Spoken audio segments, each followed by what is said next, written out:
Bonjour chers parents, bienvenue sur votre chaîne Entre nos parents. Aujourd'hui, je veux parler d'une histoire qui ressemble à beaucoup d'autres dans la société africaine. C'est l'histoire de Chanel et de sa rivale. On connaît tous Chanel, c'est une de mes artistes préférées. Elle chante très bien, j'aime ses chansons, j'aime en tout cas son style, j'aime comment elle est un peu taquine et tout ça. Elle s'est retrouvée dans un buzz avec sa rivale.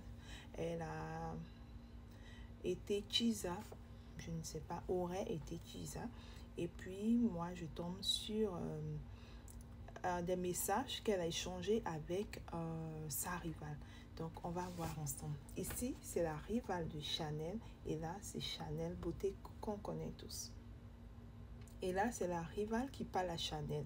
Chanel aurait eu un enfant avec le mari de la dame en question. Bon, on peut dire, comment on les appelle?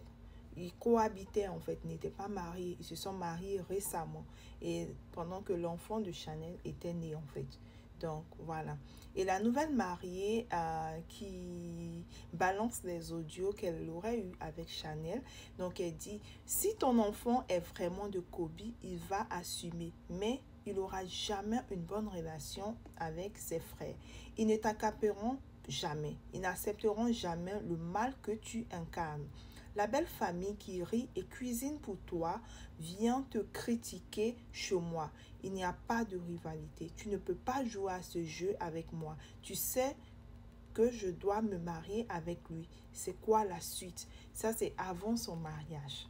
Il y a tellement de contradictions dans ça. Et Chanel qui répond avec calme, il n'y a aucune suite. Je suis dans mon coin. J'ai été bernée dans toute l'histoire.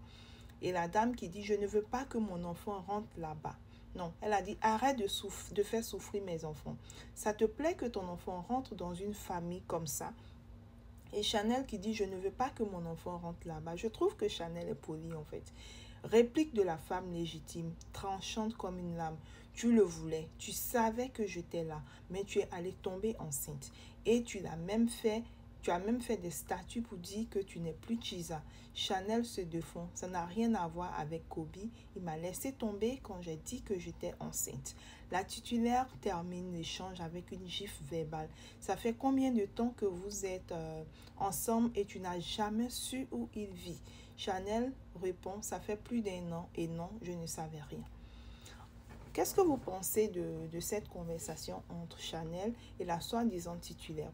En fait, moi, je trouve que Chanel est restine, elle reste respectueuse malgré les taquineries de la dame mariée. Je trouve que la dame mariée, elle n'est pas sûre d'elle, en fait. C'est toi l'épouse, c'est toi la titulaire, c'est toi qui vas être mariée légalement. Mais si tu as des conversations avec la soi-disant Chisa, je trouve qu'elle se dévalorise. Voilà, c'est mon point de vue. Et aussi, sachant que son mari a eu un enfant avec quelqu'un, il a trahi, il a été infidèle, mais elle va quand même jusqu'à faire un mariage légal. Moi, je trouve qu'il n'y a pas de cohérence, il n'y a pas de lucidité en fait. Vous comprenez? Elle est blessée, elle pleure, c'est tout à fait normal.